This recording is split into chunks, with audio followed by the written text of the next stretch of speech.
Hi hello welcome to dream drive with Reeshma. ഞാൻ എൻ്റെ ചാനലിന് ഡ്രീം ഡ്രൈവ് എന്ന് പേരിടാനുള്ള കാരണം എന്ന് വെച്ചാൽ ഈ ഒരു യൂട്യൂബ് ചാനൽ എൻ്റെ ഒരു ഡ്രീം ചാനലാണ്. പണ്ട് കോളേജിലും സ്കൂളിലൊക്കെ പഠിക്കുന്ന സമയത്ത് ഒരു സ്റ്റേജ് ഫിയറും ഇല്ലാത്ത ഒരാളായിരുന്നു ഞാൻ. ഒരുപാട് ഇങ്ങനെ നിമിഷ പ്രസംഗം അങ്ങനെ ഒരുപാട് ആക്ടിവിറ്റീസിലൊക്കെ, പിന്നെ കോളേജിൽ MC ഒക്കെ ആയിട്ടാണെങ്കിലും ഒരുപാട് ആക്ടിവിറ്റീസിൽ പങ്കെടുക്കുമായിരുന്നു. പക്ഷെ കുറേ നാൾ കഴിയുമ്പോൾ നമ്മൾ നമ്മളെ തന്നെ ഒരുപാട് റിസർവ് ചെയ്യും.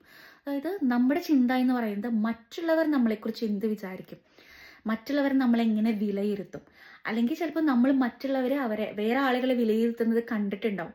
അപ്പോൾ അതിൻ്റെയൊക്കെ ഒരു പേടി നമ്മുടെ ഉള്ളിൽ തട്ടുമ്പോഴത്തേനും നമ്മൾ ഇതുമാതിരി എന്തെങ്കിലും ഒരു നമ്മുടെ പാഷനോ അല്ലെങ്കിൽ ഇഷ്ടമുള്ള എന്തെങ്കിലും കാര്യം ചെയ്യാനായിട്ട് നമ്മൾ മടിക്കും. അങ്ങനെ ഒരു കാര്യമുണ്ട്. അപ്പോൾ എന്നെ സംബന്ധിച്ച് ഞാൻ ഭയങ്കരമായിട്ട് റിസർവ്ഡ് ആയിപ്പോയി. ഞാൻ ഒട്ടും ആക്ടിവിറ്റീസ് ചെയ്യാത്ത ഒരാളാണ് എന്നല്ല, മറിച്ച് ഇങ്ങനെ സംസാരിക്കുക, മുന്നിലോട്ട് വന്ന് എന്തെങ്കിലും ഇതുപോലെയുള്ള എനിക്ക് ഇഷ്ടമുള്ള കാര്യങ്ങൾ ചെയ്യാൻ എൻ്റെ മെയിൻ കൺസേൺ എന്ന് പറയുന്നത് ചുറ്റുള്ള ആളുകളെ കുറിച്ചുള്ള വേവലാതിയായിരുന്നു. പക്ഷേ ആരോ പറഞ്ഞ് ഞാൻ കേട്ടിട്ടുണ്ട്, ഒരു 30 വയസ്സ് കഴിയുമ്പോഴാണ് നമ്മൾ നമ്മുടെ ലൈഫിൻ്റെ ഒരു ഹാഫ് നമ്മൾ ജീവിച്ച് കഴിഞ്ഞുല്ലോ. അപ്പം അത് നമ്മൾ ഒരുപാട് എന്താ പറയുക തിരിച്ചറിവുകൾ ഉണ്ടാക്കും. നമ്മൾ നമുക്കിഷ്ടമുള്ള കാര്യങ്ങൾ ചെയ്യുന്നതിൽ എന്താ പറയുക ഇമ്പോർട്ടൻസ് കൊടുക്കും. മറ്റുള്ളവരുടെ ഇഷ്ടത്തിനല്ല, നമ്മൾ നമ്മുടെ ഹാപ്പിനെസ്സിന് ഇമ്പോർട്ടൻസ് കൊടുക്കുമ്പോഴാണ് നമ്മുടെ ലൈഫിൽ ഏറ്റവും കൂടുതൽ നല്ല കാര്യങ്ങൾ സംഭവിക്കുക, അതുപോലെ ഏറ്റവും കൂടുതൽ ബ്യൂട്ടിഫുൾ ആവാം. എന്തായാലും ഇന്നത്തെ എൻ്റെ ടോപ്പിക് അതല്ല. എൻ്റെ ടോപ്പിക് എന്ന് പറയുന്നത്, നിങ്ങൾ നാട്ടിൽ നിന്ന് പുറത്ത് വന്ന് താമസിക്കുന്ന ഒരാളാണെങ്കിൽ, അത് എവിടെയോ ആയിക്കോട്ടെ, എനിക്ക് തോന്നിയിട്ടുള്ളത് നാട്ടിൽ നിന്ന് പുറത്തിപ്പോൾ ഈവൻ ഇന്ത്യയിൽ തന്നെ വർക്ക് ചെയ്യുന്ന ആൾക്കാരാണെങ്കിലും അബ്രോഡിൽ വർക്ക് ചെയ്യുന്ന ആളുകളാണെങ്കിലും ഫേസ് ചെയ്യുന്ന മെയിൻ ഒരു ഇഷ്യൂ ആണ് ഡാൻഡ്രഫും ഹെയർ ഫോളും. അപ്പോൾ ഈ സെയിം ഇഷ്യൂ എനിക്കുണ്ടായിരുന്നു. ഒരുപാട് നാളുകളായിട്ട് ഹെയർ ഫോളും ഡാൻഡ്രഫും ഉള്ള ഒരാളായിരുന്നു ഞാൻ. എൻ്റെ നല്ല ഹെൽത്തി ആയിട്ടുള്ള ഹെയർ ആയിരുന്നു ഞാൻ നാട്ടിലുണ്ടായിരുന്ന സമയത്ത്. പക്ഷെ ഇവിടെ വന്നപ്പോൾ എൻ്റെ ഹെയർ ഭയങ്കരമായിട്ട് ഡാമേജ്ഡ് ആയി. അപ്പോൾ ഒരുപാട് പ്രൊഡക്ട്സ് ഞാൻ യൂസ് ചെയ്തിട്ടുണ്ട്. അതായത് പ്രൊഫഷണൽ ബ്രാൻഡ്സ് തൊട്ട് എന്താ പറയുക ആളുകളുടെ ഉപദേശം അനുസരിച്ച് പല കാര്യങ്ങൾ ചെയ്ത് നോക്കിയിട്ടും എനിക്കൊരു കംപ്ലീറ്റ് സൊല്യൂഷൻ കണ്ടുപിടിക്കാനായിട്ട് പറ്റിയില്ല. അപ്പോൾ ഇത്തവണ ഞാൻ നാട്ടിൽ പോയപ്പോൾ ഒരു 3 months ബിഫോർ ഞാൻ നാട്ടിൽ പോയിട്ടുണ്ടായിരുന്നു. അപ്പോൾ അതിന് മുൻപ് ഞാൻ വിചാരിച്ചായിരുന്നു നാട്ടിൽ പോകുമ്പോൾ എന്തെങ്കിലും ഒരു ഹെയർ ട്രീറ്റ്മെൻറ്റ് എടുക്കണമെന്ന്. കാരണം ഹെയർ ലോസ് അത്രയും ഉണ്ടായിരുന്നു. ഞാൻ ഇപ്പോൾ പ്രഗ്നൻ്റ് ആയതുകൊണ്ട് തന്നെ എനിക്ക് പല ട്രീറ്റ്മെൻറ്റ്സ് എടുക്കാൻ കുറച്ച് ലിമിറ്റേഷൻസ് ഉണ്ടായിരുന്നു. ഞാൻ ആദ്യം വിചാരിച്ചു ഞാനൊരു ബോട്ടോക്സ് ട്രീറ്റ്മെൻറ്റ് എടുക്കാമെന്ന്. പക്ഷേ ബോട്ടോക്സ് എനിക്ക് ഇപ്പോൾ പ്രഗ്നൻ്റ് ആയതുകൊണ്ട് ചെയ്യാൻ പറ്റില്ല. അപ്പം ഞാൻ എന്ത് ട്രീറ്റ്മെൻറ്റ് എടുക്കുമ്പോഴും നമ്മൾ അതിനെക്കുറിച്ചുള്ള വീഡിയോസും കാര്യങ്ങളൊക്കെ കാണുമല്ലോ. അപ്പോൾ അതിൻ്റെ ബോട്ടോക്സിൻ്റെ പ്ലസ്സും മൈനസും ഒക്കെ ഞാനിങ്ങനെ വീഡിയോസും റിവ്യൂസും ഒക്കെ കാണുന്നുണ്ടായിരുന്നു. സോ ഞാൻ ബോട്ടോക്സ് എടുക്കാൻ എനിക്ക് സാധിക്കില്ല. അപ്പോൾ ഞാൻ വിചാരിച്ചൊരു ആൻറ്റി ഡാൻഡ്രഫ് ട്രീറ്റ്മെൻറ്റ് എടുക്കാമെന്ന്. അപ്പം നമുക്കൊരു ഹെയർ ഫോൾ ഉണ്ടെങ്കിൽ നമ്മൾ ആദ്യം ഫൈൻഡ് ചെയ്യേണ്ടത് അതിൻ്റെ റീസൺ എന്താണെന്നാണ്. ഇപ്പം നമ്മൾ പുറത്ത് താമസിക്കുന്ന ആളുകളാണെങ്കിൽ മെയിൻ റീസൺ എന്ന് പറയുന്നത് ചിലപ്പോൾ വാട്ടറിൻ്റെ ഡെൻസിറ്റി ആയിരിക്കാം. കാരണം ഇവിടെ ഹൈ ഡെൻസിറ്റി ഉള്ള വാട്ടറാണ്.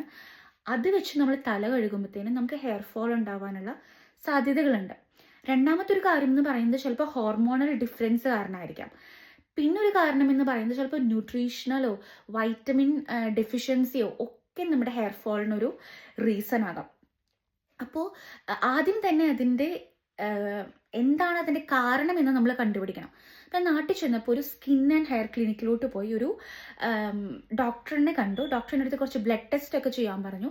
ഞാൻ ബ്ലഡ് ടെസ്റ്റ് ചെയ്തപ്പോൾ എൻ്റെ അടുത്ത് വൈറ്റമിൻ ഡി ഭയങ്കര കുറവാണെന്ന് പറഞ്ഞു. അപ്പോൾ ഇപ്പോൾ ഈ യൂറോപ്പിലൊക്കെ താമസിക്കുന്ന ആളുകളാണെങ്കിൽ അവർക്ക് അറിയാം ഓൾറെഡി സൺലൈറ്റ് നമുക്ക് ചില സമയത്ത് ഈ വിൻ്ററിൻ്റെ സമയത്തൊക്കെ ഭയങ്കര കുറവാണ്. അപ്പം നമ്മുടെ ബോഡിയിൽ ചിലപ്പോൾ വൈറ്റമിൻ ഡി കുറയാനുള്ള ചാൻസസ് ഉണ്ട്. അപ്പോൾ അങ്ങനെയുള്ള സിറ്റുവേഷനിൽ നമ്മൾ സപ്ലിമെൻറ്റ്സ് എടുക്കണം. ഈ വൈറ്റമിൻ ഡി കുറഞ്ഞാലും ഹെയർ ഫോൾ ഉണ്ടാവാം, നമുക്ക് മൂഡ് സ്വിങ്സ് ഉണ്ടാവാം, അങ്ങനെ ഒരുപാട് കാര്യങ്ങളുണ്ടാവാം. അപ്പോൾ അവരെൻ്റെ അടുത്ത് വൈറ്റമിൻ ഡി സപ്ലിമെൻറ്റ് എടുക്കണം എന്ന് പറഞ്ഞു. കൂടെ തന്നെ അവർ പറഞ്ഞു നമുക്ക് ആൻറ്റി ഡാൻഡ്രഫ് ട്രീറ്റ്മെൻറ്റ് എടുക്കാം, അത് പ്രഗ്നൻസിയിൽ സേഫ് ആണെന്ന് പറഞ്ഞു. അങ്ങനെ അവരെൻ്റെ ഹെയർ ഒക്കെ നോക്കി അവരെനിക്കൊരു 1 week കഴിഞ്ഞപ്പോൾ ഡേറ്റ് തന്നു ഹെയർ ട്രീറ്റ്മെൻറ്റ് എടുക്കാനായിട്ട്. അപ്പോൾ 1 week കഴിഞ്ഞ് ഹെയർ ട്രീറ്റ്മെൻറ്റ് എടുക്കാൻ വേണ്ടിയിട്ടുള്ള ഡേറ്റ് കിട്ടിയിട്ട് ഞാൻ വീട്ടിലോട്ട് പോയി. അപ്പോൾ നാട്ടിലെത്തുമ്പോൾ നമ്മൾ ഡെയിലി ഹെയർ വാഷ് ചെയ്യും. നമുക്ക് ഇവിടെ അങ്ങനെ ഡെയിലി ഹെയർ വാഷ് ചെയ്യാൻ പറ്റാറില്ല. വീക്കിലി 2 ഒക്കെയാണ് നമുക്ക് ഹെയർ വാഷ് ഞാൻ ചെയ്യാറുള്ളൂ. കാരണം ഇവിടുത്തെ ക്ലൈമറ്റ്. പിന്നെ നമ്മൾ വാഷ് ചെയ്യുന്നത് നല്ല ചൂടുവെള്ളത്തിലാണ്. ആളുകൾ പറയും ലൂക്ക് വോം വാട്ടറിൽ നമുക്ക് ഹെയർ വാഷ് ചെയ്യാം. ചില ആളുകൾ പറയും വെള്ളം പിടിച്ച് വെച്ചിട്ട് ആ വെള്ളത്തിൽ വേണം ഹെയർ വാഷ് ചെയ്യാമെന്ന്. പക്ഷെ ഇതൊന്നും ഇവിടെ നമുക്ക് പ്രാക്ടിക്കലി പോസിബിൾ ആയിട്ടുള്ള കാര്യമല്ല. നമ്മൾ ഷിഫ്റ്റിന് പോകുന്നു, തിരിച്ചു വരുന്നു, ഹീറ്റർ ഓൺ ആക്കുന്നു, നമ്മൾ കുളിക്കുന്നു. നമ്മുടെ എന്താ പറയുക, ഹെയർ അതുകൊണ്ട് തന്നെ ഡാമേജ് ആവാനുള്ള ഒരുപാട് ചാൻസസ് ഉണ്ട്. നാട്ടിൽ പോകുമ്പോൾ പക്ഷെ അതുപോലെയല്ലല്ലോ, നമ്മൾ എല്ലാ ദിവസവും ഹെയർ വാഷ് ചെയ്യും. അപ്പം ഞാൻ വീട്ടിൽ ഹെയർ വാഷ് ചെയ്യുന്ന സമയത്ത് ഞാൻ അവിടെ ഒരു ഷാമ്പു ഇരിക്കുന്നത് കണ്ടു. എൻ്റെ സിസ്റ്റർ യൂസ് ചെയ്യുന്ന ഷാമ്പു ആയിരുന്നു. ഞാൻ എൻ്റെ കയ്യിൽ വേറെ ഷാമ്പൂസ് ഒന്നും ഇല്ലാത്തതുകൊണ്ട് ആ ഷാമ്പു എടുത്ത് ഞാൻ ആ ഒരു 1 വീക്ക് ഞാൻ ആ ഷാമ്പു യൂസ് ചെയ്തിട്ടാണ് ഞാൻ ഹെയർ വാഷ് ചെയ്തത്. അത് കഴിഞ്ഞ് ഞാൻ അപ്പോയിൻമെൻറ്റിൻ്റെ ദിവസം ക്ലിനിക്കിൽ എത്തിക്കഴിഞ്ഞപ്പോൾ അവരെൻ്റെ ഹെയറൊക്കെ എക്സാമിൻ ചെയ്തിട്ട് ചോദിച്ചു എന്തെങ്കിലും ട്രീറ്റ്മെൻറ്റ് എടുത്തായിരുന്നു എന്ന് ചോദിച്ചു. അപ്പോൾ ഞാൻ പറഞ്ഞു ഇല്ല, ഞാനൊരു ട്രീറ്റ്മെൻറ്റും എടുത്തില്ല, ഞാനിങ്ങനെ ഒരു ഷാമ്പു യൂസ് ചെയ്തു എന്ന് പറഞ്ഞു. അവർ പറഞ്ഞു നല്ല ഡിഫറൻസ് ഉണ്ട്, അന്ന് വന്നപ്പോൾ നന്നായിട്ട് ഫുൾ ഡാൻഡ്രഫ് ആയിരുന്നു, ഇപ്പോൾ ഒരുപാട് ഡാൻഡ്രഫ് കുറഞ്ഞിട്ടുണ്ട്, ഇങ്ങനെയാണെങ്കിൽ ട്രീറ്റ്മെൻറ്റ് എടുക്കേണ്ട കാര്യമില്ല, ആ ഷാമ്പു കണ്ടിന്യൂസ്ലി അങ്ങ് യൂസ് ചെയ്താൽ മതി, പിന്നെ ഈ വൈറ്റമിൻ ഡി സപ്ലിമെൻറ്റും കൂടി എടുത്താൽ മതി, ഹെയറിൻ്റെ എന്താ പറയുക ഹെയർ ഡാൻഡ്രഫൊക്കെ മാറിക്കോളും, ഹെയർ ഗ്രോത്തും വരും എന്ന് പറഞ്ഞു. അപ്പോൾ ആ ഒരു പ്രൊഡക്റ്റാണ് ഞാൻ നിങ്ങൾക്ക് ആദ്യമായിട്ട് സജസ്റ്റ് ചെയ്യാൻ പോകുന്നത്. ഈ ഒരു ബ്രാൻഡ് നിങ്ങൾ എല്ലാവരും കേട്ടിട്ടുണ്ടാകും, പക്ഷെ ഞാൻ ഈ ബ്രാൻഡ് കൂടുതൽ ഞാൻ ശ്രദ്ധിച്ചിട്ടുള്ളത് ബേബി പ്രൊഡക്ട്സിലാണ്. എസ്പെഷ്യലി ന്യൂ ബോൺ ബേബീസിന് നമ്മൾ എപ്പോഴും പ്രിഫർ ചെയ്യുന്ന ഒരു ബ്രാൻഡാണ്, മറ്റൊന്നുമല്ല സെബാമെഡ്. സെബാമെഡിൻ്റെ ആൻറ്റി ഡാൻഡ്രഫ് ഷാമ്പു. ഇത് ഭയങ്കര ഇഫക്റ്റീവ് ആയിട്ടുള്ള ഒരു ഷാമ്പു ആണ്. ഈ ബ്രാൻഡ് ഭയങ്കര ട്രസ്റ്റ് വർത്തി ആണ്, കുറച്ച് കോസ്റ്റ്ലിയാണ്. ഇപ്പോൾ മറ്റ് ബ്രാൻഡുകളെ അപേക്ഷിച്ച് നോക്കുകയാണെങ്കിൽ എനിക്ക് തോന്നുന്നു ഈ ബോട്ടിലിന് ഏകദേശം 950 അങ്ങോട്ട് വന്നിട്ടുണ്ടെന്ന് എനിക്ക് തോന്നണം കേട്ടോ, ഇന്ത്യൻ മണി. എനിക്ക് കറക്റ്റായിട്ട് ഓർമ്മയില്ല, പക്ഷേ ഇത് ആമസോണിൽ അവൈലബിൾ ആണ് കേട്ടോ. അപ്പോൾ ഇത് വാങ്ങിക്കുകയാണെങ്കിൽ, ഞാനിപ്പോൾ ഇവിടെ വീക്ക്ലി 2 തന്നെയാണ് ഹെയർ വാഷ് ചെയ്യുന്നത്. ഈ വീക്ക്ലി ഹെയർ വാഷ് ചെയ്ത് ഇപ്പം ഓൾമോസ്റ്റ് ഒരു 3 മന്ത്സ് ഞാൻ ഈ പ്രൊഡക്റ്റ് യൂസ് ചെയ്തു. നല്ല ഡിഫറൻസ് ഉണ്ട്. എൻ്റെ ഹസ്ബൻഡും നല്ല ഡാൻഡ്രഫ് ഉണ്ടായിരുന്നു, നന്നായിട്ട് ഡാൻഡ്രഫ് കുറഞ്ഞിട്ടുണ്ട് കേട്ടോ. അപ്പോൾ ഇതുപോലെ ഡാൻഡ്രഫ് ഇഷ്യൂ നിങ്ങൾക്കുണ്ടെങ്കിൽ, ഡാൻഡ്രഫ് ഉണ്ടെങ്കിൽ തന്നെ ഹെയർ ഫോൾ ഉണ്ടാവാനുള്ളൊരു കാരണമാണ്. അപ്പോൾ ഡാൻഡ്രഫ് ഇഷ്യൂസ് ഉണ്ടെങ്കിൽ നിങ്ങൾ ഈ പ്രൊഡക്റ്റ് ഒന്ന് വാങ്ങി യൂസ് ചെയ്ത് നോക്കണം, നിങ്ങൾക്ക് നല്ല റിസൾട്ട്സ് എന്തായാലും ഉണ്ടാവും. യൂസ് ചെയ്തിട്ട് നിങ്ങളുടെ അഭിപ്രായം കമൻറ്റ് ചെയ്യണം കേട്ടോ. ഇനി അടുത്തൊരു പ്രൊഡക്റ്റ് എന്ന് പറയുന്നത്, ഞാൻ ഇൻസ്റ്റാഗ്രാമിൽ കുറേ റിവ്യൂ വീഡിയോസ് കണ്ടിട്ട് വാങ്ങിയൊരു പ്രൊഡക്റ്റാണ്. മറ്റൊന്നുമല്ല, നമ്മുടെ മാമ എർത്തിൻ്റെ rosemary water anti hair fall spray. ഇതാണ് സംഭവം. അപ്പോൾ ഇതും ഷാമ്പു ഒക്കെ ഞാൻ ആവശ്യത്തിലധികം വാങ്ങിയിട്ട് നാട്ടിൽ നിന്ന് വന്നേട്ടോ. ഇതിനെനിക്ക് തോന്നുന്നു 350 or 400 റുപ്പീസ് അങ്ങോട്ടോ ഉള്ളൂ നാട്ടിൽ. ഇതിലുള്ളത് റോസ്മേരി വാട്ടറും മെത്തിദാന എന്ന് പറയുന്ന സംഭവമാണുള്ളതിൽ. ഇതിൽ ഇൻഗ്രീഡിയൻസ് എന്ന് പറയുന്നത്, റോസ്മേരി എന്നുള്ളത് നമ്മളെല്ലാവരും കേട്ടിട്ടുണ്ട്, നമ്മൾ ഫേസിൽ യൂസ് ചെയ്യുന്ന സംഭവമാണ് റോസ്മേരി വാട്ടറൊക്കെ നിങ്ങൾ യൂസ് ചെയ്തിട്ടുണ്ടാവും.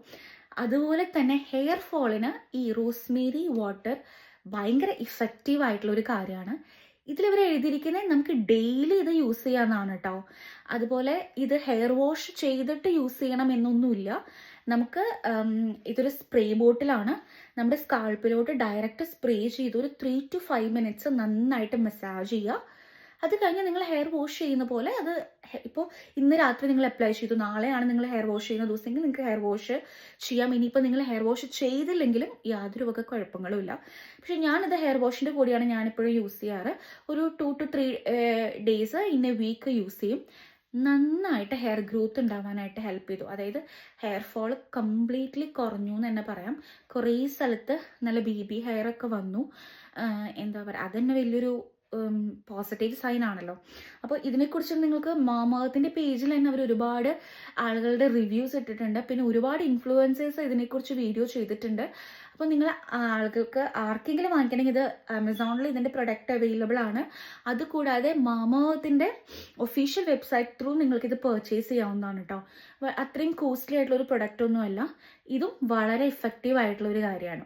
അപ്പോൾ നിങ്ങൾ 2 പ്രൊഡക്റ്റും, സെബാമെഡും ഇതും യൂസ് ചെയ്യുകയാണെങ്കിൽ എനിക്ക് തോന്നുന്നു ഒരു പരിധി വരെ നിങ്ങളുടെ ഡാൻഡ്രഫ് ആണെങ്കിലും ഹെയർ ഫോൾ ഇഷ്യൂസ് ആണെങ്കിലും നിങ്ങൾക്ക് കൺട്രോൾ ചെയ്യാം. പിന്നെ നേരത്തെ ഞാൻ പറഞ്ഞ പോലെ തന്നെ അതിൻ്റെ ഫസ്റ്റ് റീസൺ കണ്ടുപിടിക്കണം. അതിന് നിങ്ങൾ നാട്ടിൽ പോകുമ്പോൾ ഒരു നല്ലൊരു ക്ലിനിക്കിൽ പോയി ഡോക്ടറിനെ കണ്ട് നിങ്ങൾ ബ്ലഡ് ടെസ്റ്റ് ഒക്കെ ചെയ്ത് നിങ്ങൾക്ക് എന്തെങ്കിലും ഇതുമാതിരി എന്തെങ്കിലും ഡെഫിഷ്യൻസീസ് ഒക്കെ ഉണ്ടെങ്കിൽ അതൊക്കെ ഒന്ന് ട്രീറ്റ് ചെയ്യുകയാണെങ്കിൽ ഹെയർ ഫോൾ നിങ്ങൾക്ക് കുറയ്ക്കാവുന്നതാണ്. അപ്പോൾ നിങ്ങൾ യൂസ് ചെയ്തിട്ട് കമൻറ്റ് ചെയ്യുക, അല്ലെങ്കിൽ യൂസ് ചെയ്തിട്ട് നിങ്ങളുടെ ഒപ്പീനിയൻ എന്തായാലും അറിയിക്കണം. Okay, thank you. വീഡിയോസ് ഇഷ്ടമായെങ്കിൽ please subscribe, like and share. Okay, by.